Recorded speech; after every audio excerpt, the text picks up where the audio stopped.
I used to work in a homeless shelter, and I worked on a housing program with chronically homeless individuals. And while this is a change of scenery, I still strongly feel that housing is a basic human right, and that's what keeps me motivated. Because if you're in either an unsuitable housing situation, or if you are roughing it, how can you care for your basic needs when you're worried about those concerns for the day or for the night?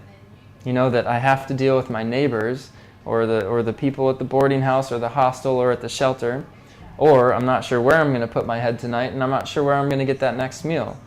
And when you're concerned about that, it's kind of hard to think about, oh boy, I'm not feeling well today, I need to go see the doctor, or you know, I haven't filled my meds for a while, I really need to take care of that. Those kind of take the back seat when you have the other issues that take priority.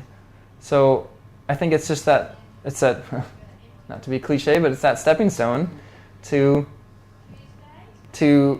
advancing on to being able to care for yourself and to gain more independence and to be able to focus on the things that actually do allow you to become a healthier person.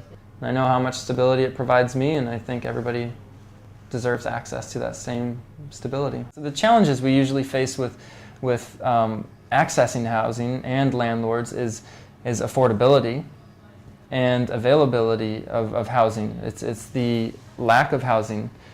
The lack of housing could be due to property owners having reservations over tenants with mental conditions. I currently own a property in Tripoli. It's a 2-bed, 2-bath apartment, and I just rent one of the apartments out in it. So if I know the person, that's fine. But if it's someone that I do not know, and mental illness is one that has maybe violent symptoms or things like that, or even a split personality, then I do have to know more about the background before I rent out a bit. I would say I'll be a bit more apprehensive to do that. Those who face barriers in getting housing through the private sector can turn to public housing providers like Four Walls Limited. I work for Four Walls Limited. We're a community housing organisation mainly in inner south and southern Brisbane. We're not for profit, registered charity, and basically what we do is we provide housing for marginalised people in society. The clientele we house are maybe what you would describe as people who would face barriers to the private sector for whatever reason. It's obviously going to be mental health issues, substance abuse, drug and alcohol.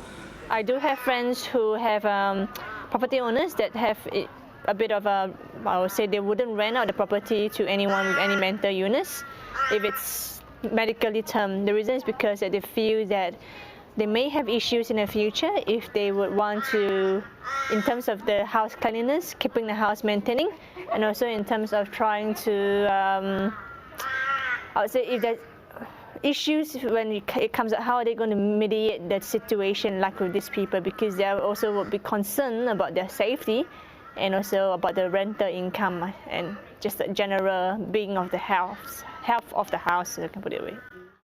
Let's say we've got a noisy tenant for whatever reason. Do we go in hard to begin with? No. We would try and talk to them first. We would, if we know they've got a support agency looking after them, we would discuss the matter with them. We might have case management meetings with that support agency. We might do informal letters.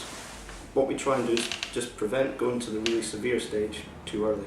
Without a doubt, it's the minority of tenants that causes any problems. What they have been doing in the last 1 or 2 years, what have they done? What's the history like? Have they been seeing a doctor medication? Have they had a career, a stable income, or even just, are they seeking help, I suppose? If they're seeking help, I think that's a bit more under, that means that the condition is a bit more in control. But if they're not seeking help and it's not in control, then I don't think I would be comfortable renting out the apartment to them, especially if I'm living in there. It's just for safety reasons.